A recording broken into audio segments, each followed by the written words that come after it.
Do you know the number one thing that surprises engaged couples? Take a guess. The sheer amount of decisions they have to make while planning a wedding. Indoors or outdoors? How many guests? Are kids invited? Controversial. Which cake flavor? Seriously, how do you even begin to figure out what's right for you? That's where Zola comes in. Zola has everything you need to make every wedding decision a piece of cake, from choosing your dream wedding venue and vendors to deciding how to best spend your budget. With tons of customizable wedding websites, save the dates and invites, every detail will feel like you. Zola will even help you choose the gifts, experiences, and cash funds you really want. The next thing you know, you've planned your whole wedding all in one place. From getting engaged to getting married, Zola has everything you need to plan your wedding in one place. Start planning at Zola.com. That's ZOLA.com.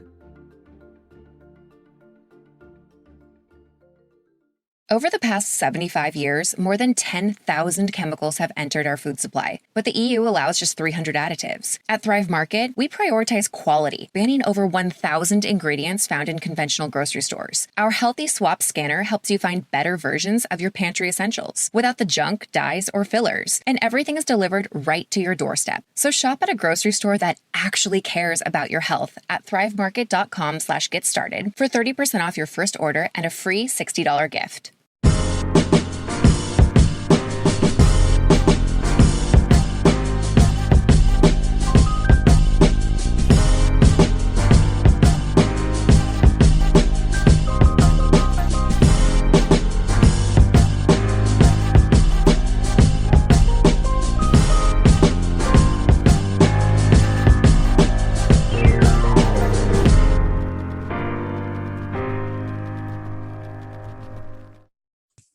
Well, hello, everyone. It's Gabrielle from the Step Ahead Tutoring Services. Welcome to the 6th episode of Hot Topics, where we talk real talk about things that are happening in education, employment, mental health, social services, physical health, psychology, or anything else steamy. So our topic today is early intervention. And I have a repeat guest with me. Her name is Robin Simpson. So let me remind you about who she is. She will be helping me discuss that today. So Robin Renee Simpson received her Associates in Human Services from the New York College of Technology, and her Bachelor's is from Metropolitan College.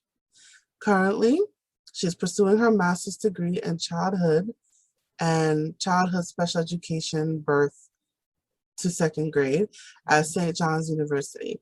In addition to that, she's a residential family group daycare owner and a master life coach. In the fall, she'll partner with us, a Step Ahead, to provide group tutoring for grades 1 through 5. Her interests are social justice and education, and twice exceptional students. So Robin, welcome back to Hot Topics. Thank you for having me.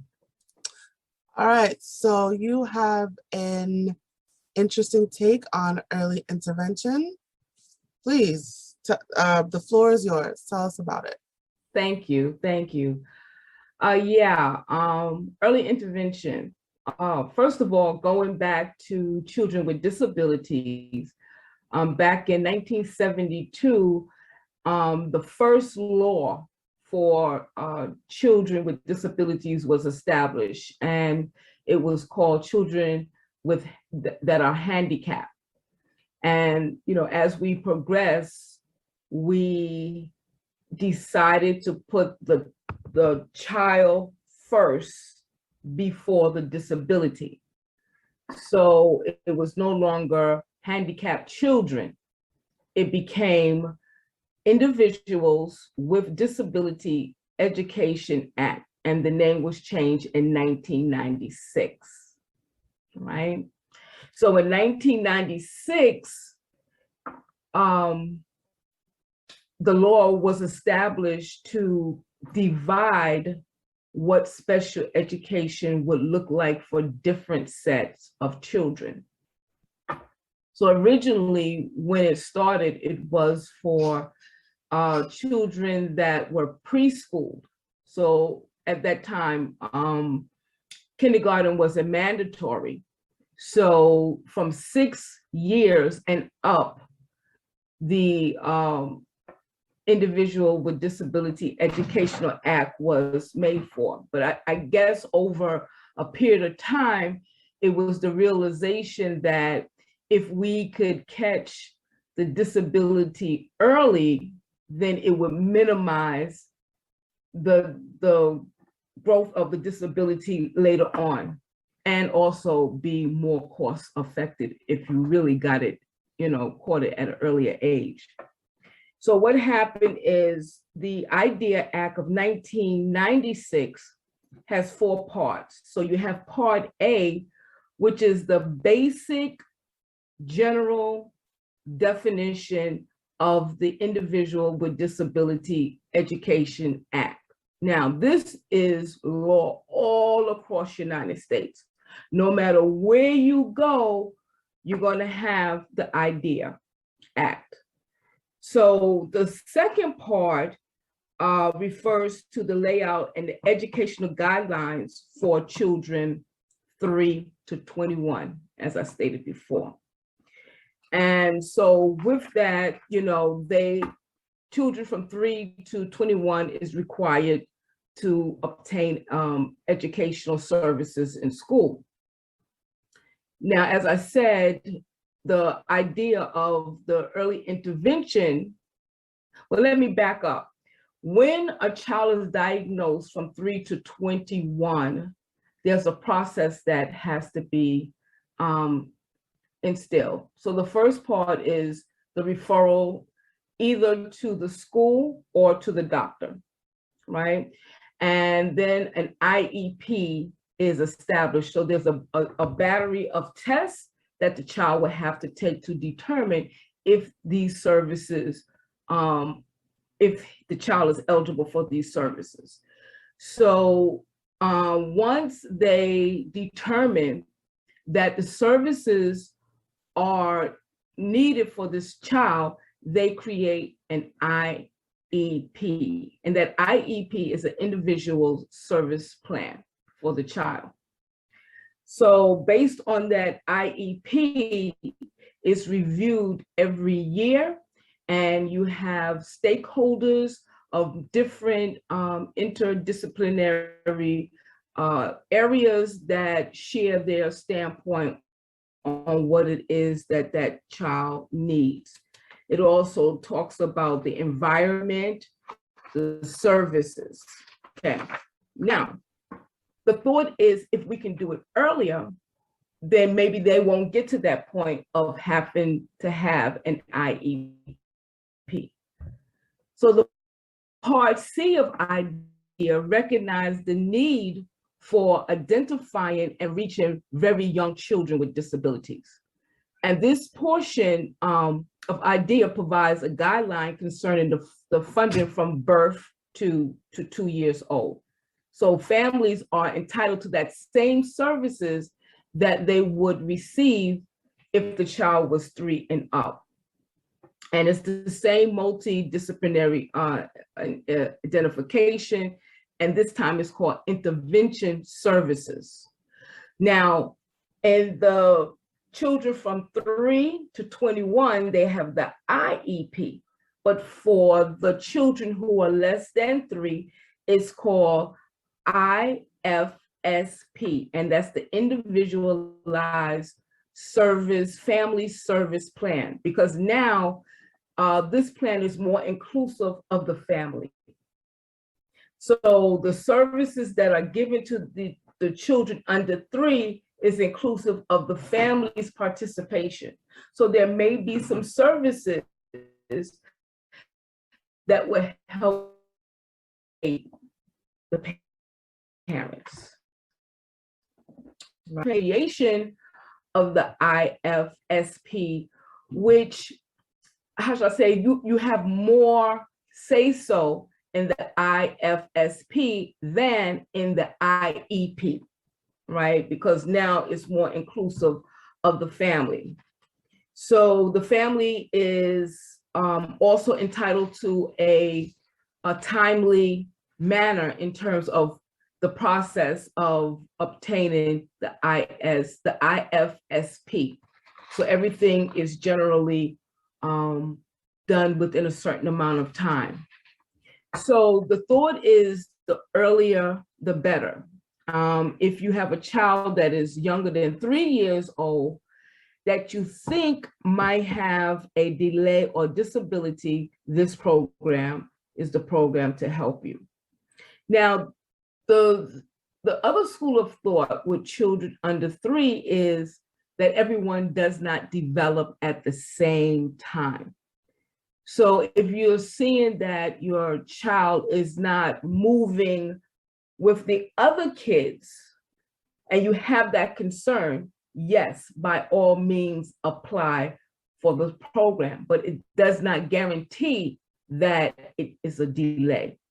Because if it's a disability, because a lag means that he's a little bit behind, but a delay means that there is a lot of areas where the child is not progressing like other kids. So if you did the early intervention and it's determined that the child has a lag, they may say, okay, call us back in 3 to 6 months if you don't see any improvement, because then now you're leaning more towards the delay. So first, what will happen is the family will be assigned a service coordinator, and this person will help you, get through the process. And in getting through the process, as I said before, is different layers. And so they will look at the child to determine if there's any disabilities or delay. Do you know the number one thing that surprises engaged couples? Take a guess. The sheer amount of decisions they have to make while planning a wedding. Indoors or outdoors? How many guests? Are kids invited? Controversial. Which cake flavor? Seriously, how do you even begin to figure out what's right for you? That's where Zola comes in. Zola has everything you need to make every wedding decision a piece of cake, from choosing your dream wedding venue and vendors to deciding how to best spend your budget. With tons of customizable wedding websites, save the dates and invites, every detail will feel like you. Zola will even help you choose the gifts, experiences, and cash funds you really want. The next thing you know, you've planned your whole wedding all in one place. From getting engaged to getting married, Zola has everything you need to plan your wedding in one place. Start planning at Zola.com. That's ZOLA.com.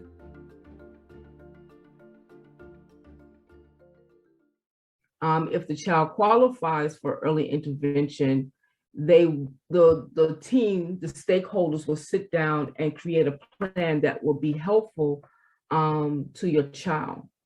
Early intervention therapists and teachers will spend time with the parents and the family. And here's the beautiful part. It could be in the home. It can be in the daycare, such as mine.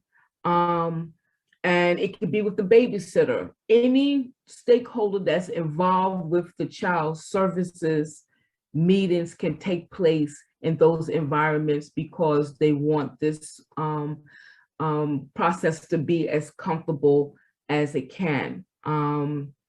They will give the family practical tips as they're discovering the needs of the child. And then on the third birthday of the child, then there's another process of aging out that child from early intervention to the part D of the idea. So it's any concern that you have in reference to your child in terms of a delay or a lag.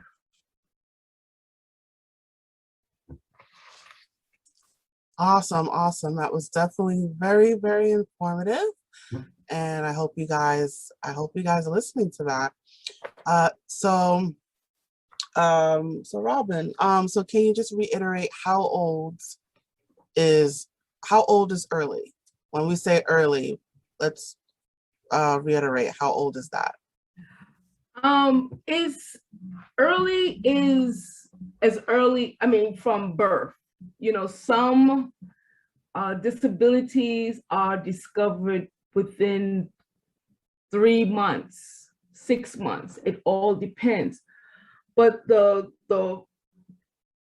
how should I say, is indicative of the age, yes, but it's also the behaviors of the child that, you know, kind of will raise concerns. And the first one is physical. So say, for example, if your child is not sitting up at a certain time, that would bring areas of concern. Emotionally, if you notice that the child is crying all the time and you've done everything, or if you notice a different type of cry than a regular hungry, tired type of cry. Social, you know, if your child is not looking at you in the eyes or not blinking, you know, very little simple things, not responding to people reaching out to socialize with the child. If you notice that, you know, they're withdrawal. And you have the mental part, you know, you notice in the child, the coordination of the child is not smooth, especially if you had other children and you notice how they're growing, and this child may not be developing the way that the others are.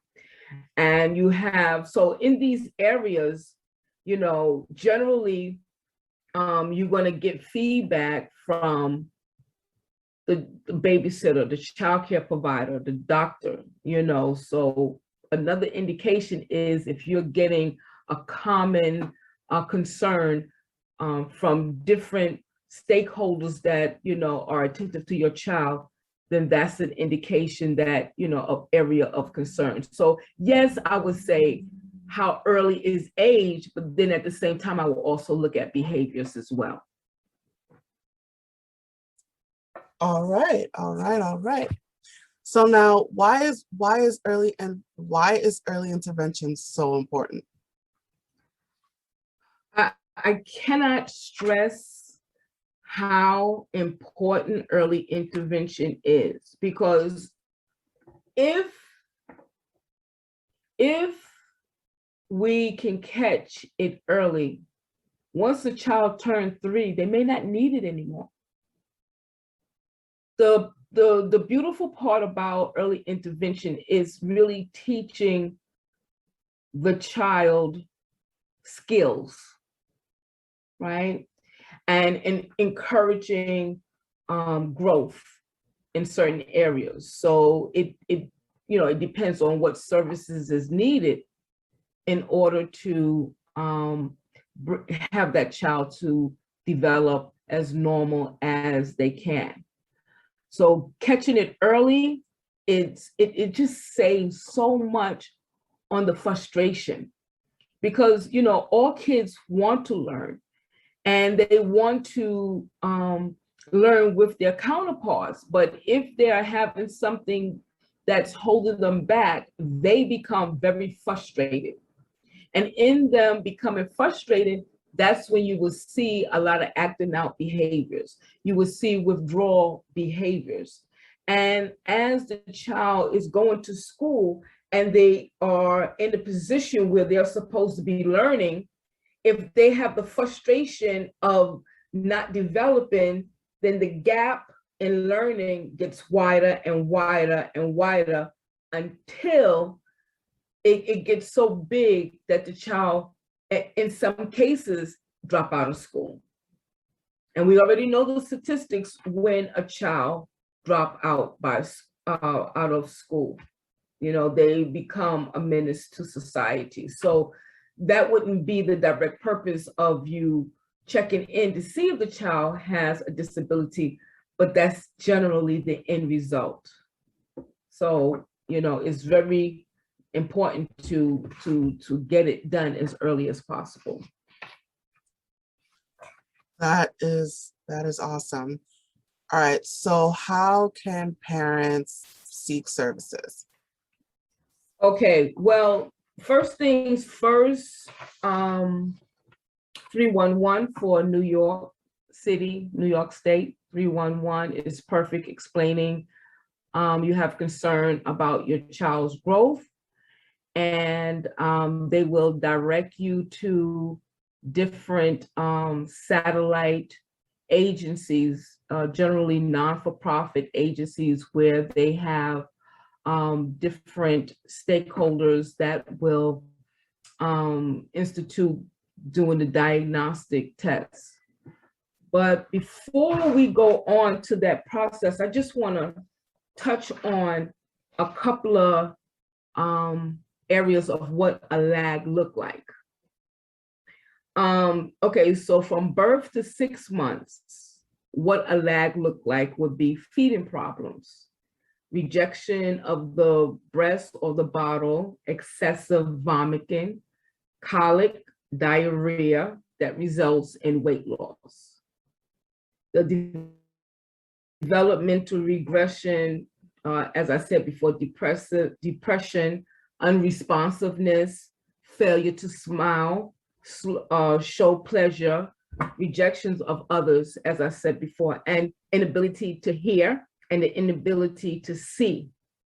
And also sensory, touching and seeing and hearing. If you notice any lag in those areas, then those are concerns. From 6 months to 1 year, withdrawal, lack of initiating connections with others, the lack of responding to people, toys, and pets, crying frequently, and slow learning. So that's from 6 months to a year.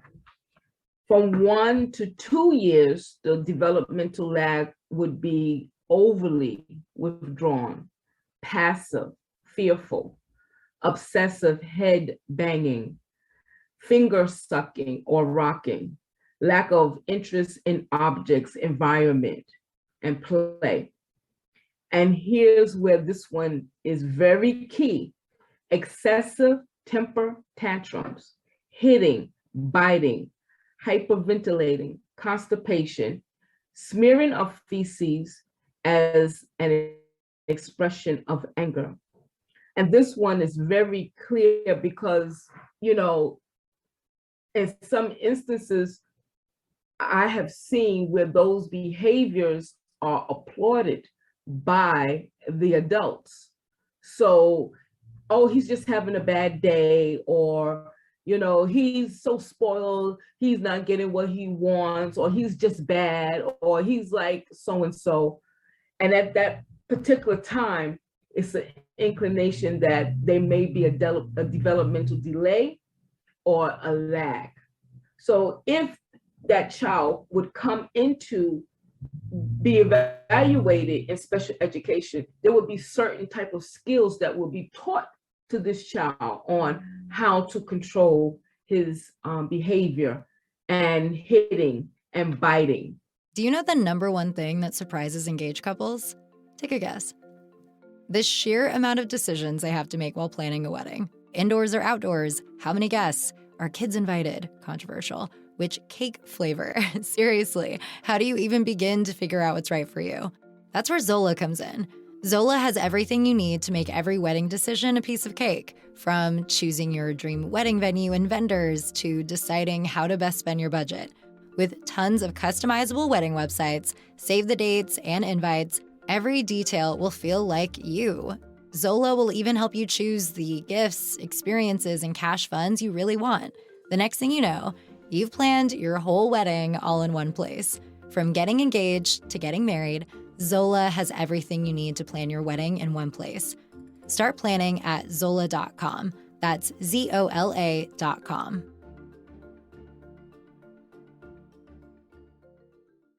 Because those are the main behaviors you would see in a classroom that can turn a classroom upside down. I have seen children at the age of 6 hitting, kicking, spitting. So those behaviors did not just start at that age. It goes all the way back from 1 to 2 years when it was done and it was looked upon as, oh, he's a baby, he doesn't know better. That's his way of communicating that he needs help. So from two to 3 years, here again, overly withdrawn, passive, fearful, the same head banging, finger sucking, rocking, lack of interest in objects, environment or play, excessive temper tantrum, uncontrolling. So now when he was 1 to 2, he was hitting. Now it's becoming uncontrollable. Hitting, biting, hyperventilating, constipation, smearing feces, and as an expression of anger. Now, 2 to 3 is becoming excessive stubbornness, consistent overreaction to reasonable things, weak sense of positive, distinct self, not able to show acceptance in others. So as you notice, from 0 all the way up to 3, you see the progression of the disability increasing, because now the frustration is becoming greater than when he was younger. So as that child gets older, it just gets bigger. It doesn't go away. And just a little bit past early intervention, according to psychologists, a person is who they are at 7 years old. So technically, you have the first 7 years to correct any behavior. After 7, I'm not going to say that that child will never change, but the chances of that child changing behavior after 7, it decreases in terms of that child growing out of those behaviors. Right. So we're gonna go back to what parents can do, but so can you tell us, how do you know it's not like part of like normal versus now we need early intervention?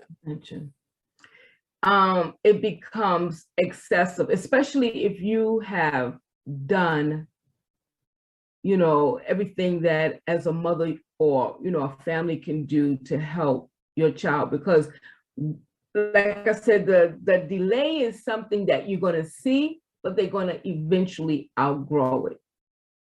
So say, for example, the child by 6 months is not sitting up. You say, okay, this is a milestone, he's supposed to be sitting up. He's not sitting up. So you have that initial concern. Now he's 8 months and he's not sitting up. 9 months and he's not sitting up. That's when it becomes an issue whereby early intervention is something that a parent would want to sort out, because you pretty much given that time of lag period, because everybody doesn't learn and grow at the same time. So one child may talk later, another child may walk earlier. I have a little 6-month child in the daycare.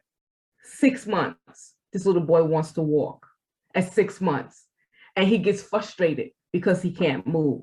But then I may have another 6 month child that's not interested in walking, So I'm not going to say that the child who is 6 months and not walking is having a delay or a lag.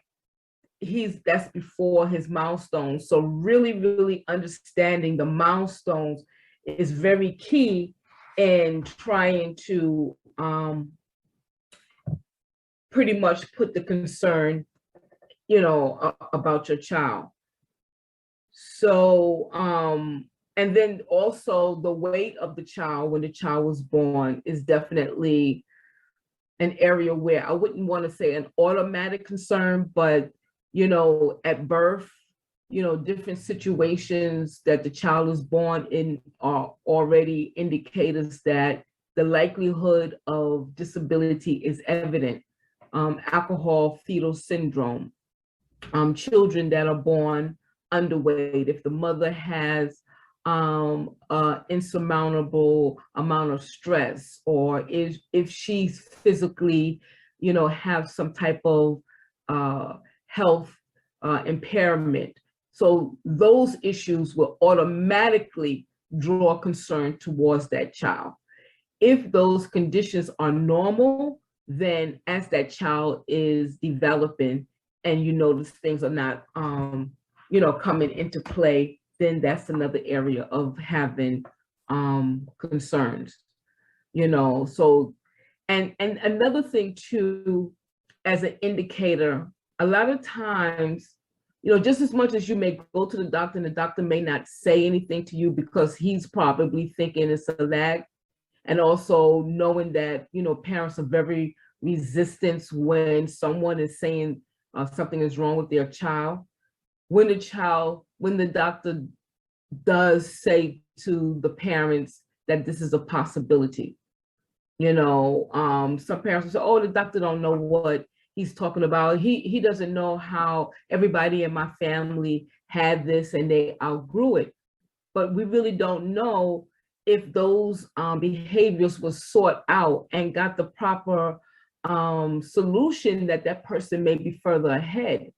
So listening to the doctor is also very, very, very important in situations of determining if it's a lag or a delay. And thank you for making that distinction. That is very important. All right, so now let's return to the resources. So what can parents do to seek services? You talked about 311.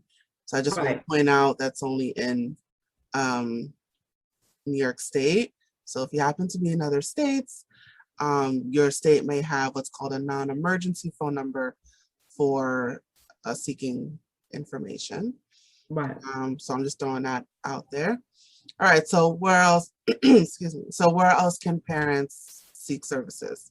Okay, so what they can do is Google early interventions. And once you Google intervention, then it's all the states pop up and you just click the state that you're in, and then it will direct you to a local agency so that you will be able to initiate services. And I have to reiterate, the earlier the better. Personally, and this is my personal opinion, I feel on general principle, it's a free program. So I highly recommend that you just get your child evaluated just on general principle because it's free. If nothing comes up, then as a parent, my child is okay. And if you initiate early intervention without a concern that there is a lag or delay and something comes up, that will put your child ahead of the game. So it's a free service. I highly recommend that, all parents, do it to make sure that they are ahead. And it's just as simple as, Googling early intervention, getting the drop-down box of your state and beginning that journey. And if the child needs services, as I said before, they will come to your house, they will come to the daycare, they will come to the babysitter, and also give you tips on how to be a better parent. Because sometimes, in the scheme of parents taking care of their children, their focus may be on making sure that they have shelter, food, and clothes on their back. Do you know the number one thing that surprises engaged couples? Take a guess. The sheer amount of decisions they have to make while planning a wedding. Indoors or outdoors, how many guests, Are kids invited? Controversial. Which cake flavor? Seriously, how do you even begin to figure out what's right for you? That's where Zola comes in. Zola has everything you need to make every wedding decision a piece of cake, from choosing your dream wedding venue and vendors to deciding how to best spend your budget. With tons of customizable wedding websites, save the dates and invites, every detail will feel like you. Zola will even help you choose the gifts, experiences, and cash funds you really want. The next thing you know, you've planned your whole wedding all in one place. From getting engaged to getting married, Zola has everything you need to plan your wedding in one place. Start planning at Zola.com. That's ZOLA.com.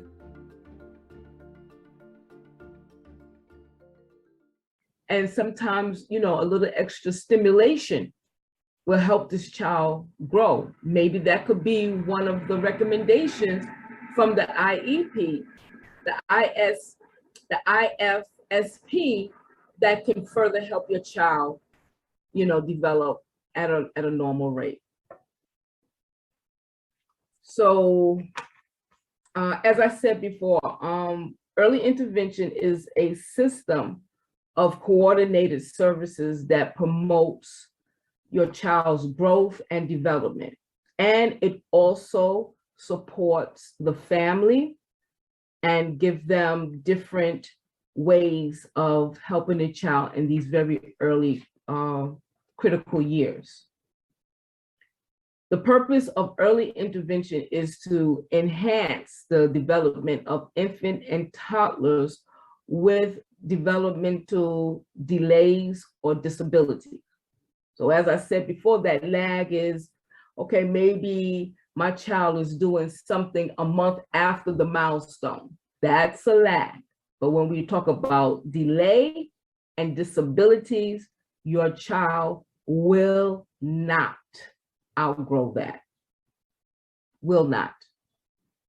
What the possibilities may happen is that child will overcompensate if he's able to get the stimulation to want to be successful. So they will naturally develop, but chances are if they're left on their own device, the possibility of them building up compensatory strategies become very thin.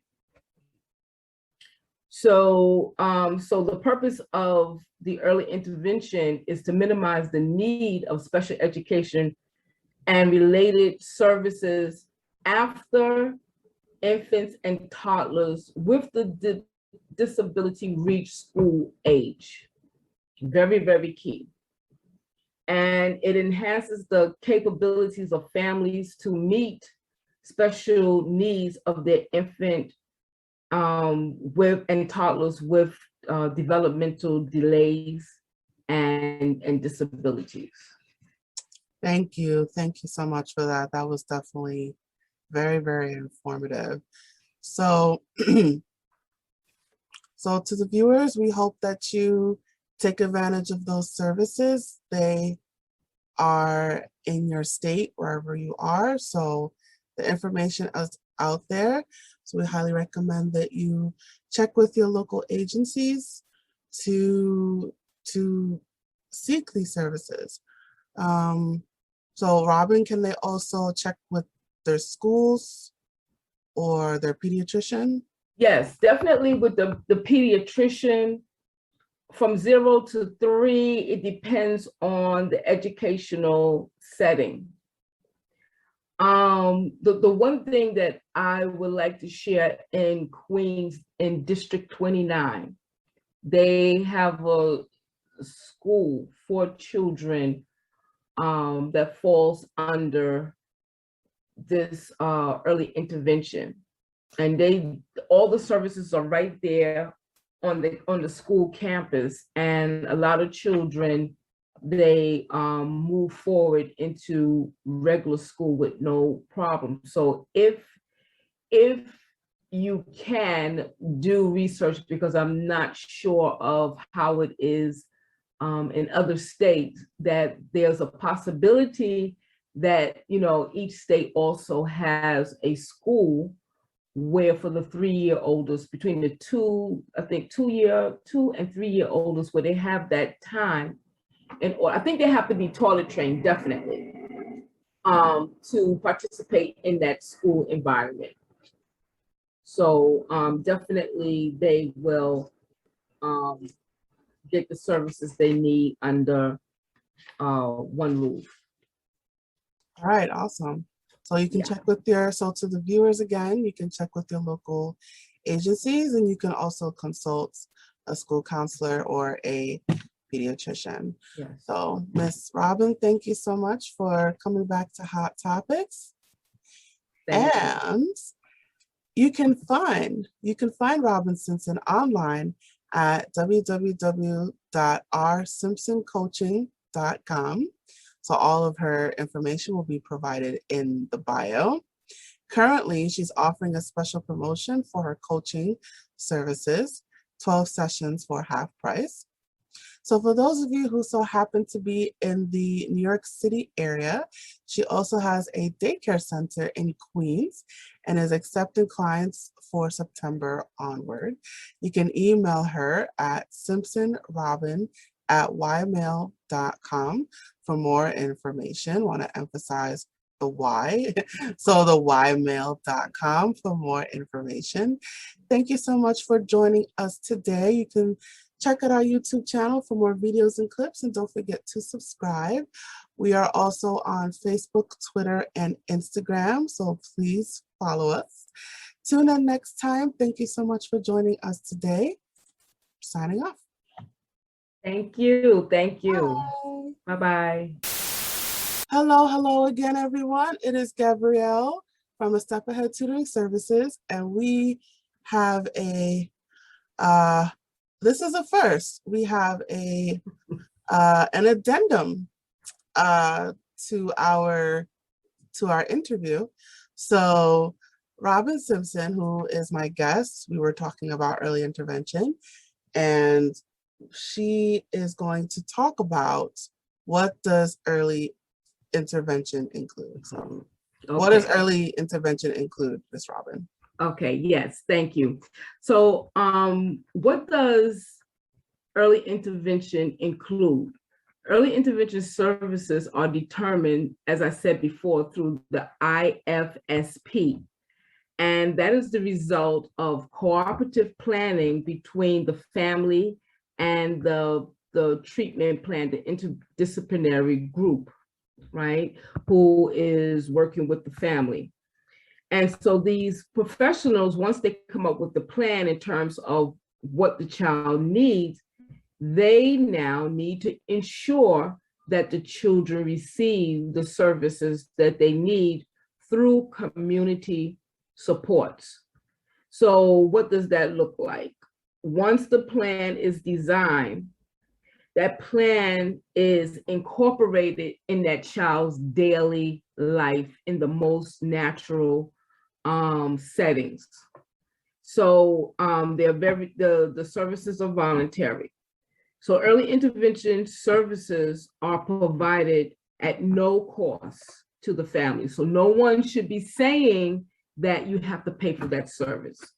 So it may include assisted technology, devices, or services, audio hearing services, family training, counseling, and home visits, health services, medical services for diagnostic or evaluation purposes, nursing services, nutritional services, occupational therapy, physical therapy, psychology services, service coordination, sign language and clue language services, social work services, special instruction, speech language pathology services, transportation and related costs, vision services.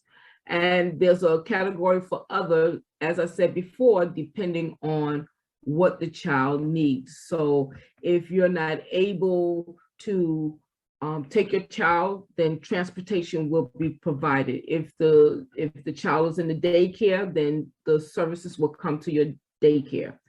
So I wouldn't be afraid of the terms that I just listed. The most important thing here is that your child is getting what they need in order to be a productive member of society. And it's a good idea that, you know, we are open to all the different services that come in. And in addition, real quick, before we sign off, if at any time of this process, you, the family, is not satisfied, you are entitled to have what they call a due process hearing to discuss the areas that you're not satisfied in. So this is not something that someone creates and then they say, here, you got to take it and you don't have a choice. If there's anything that I listed that you're not sure of, you can definitely have a hearing. One of my children is ongoing. Should the child wear she's 3 years old, should the child wear the brace? Should the child not wear the brace? So the parent is in agreement that they're going to come up with a plan to ensure that if she doesn't wear the brace, that she's not falling constantly to hurt herself. And the doctors are trying to determine if she wears the braces, will that help her legs to grow straight? So here again is all about conversation, knowing your child, allowing the experts to express all the different technologies that I listed, which one is appropriate for your child. You have a voice. No one should shove anything down your throat and make you feel that this is what you have to do. You are at the table for your child. Thank you. Awesome, awesome. All right, so once again, thank you guys for tuning in. Signing off. Signing off. Bye.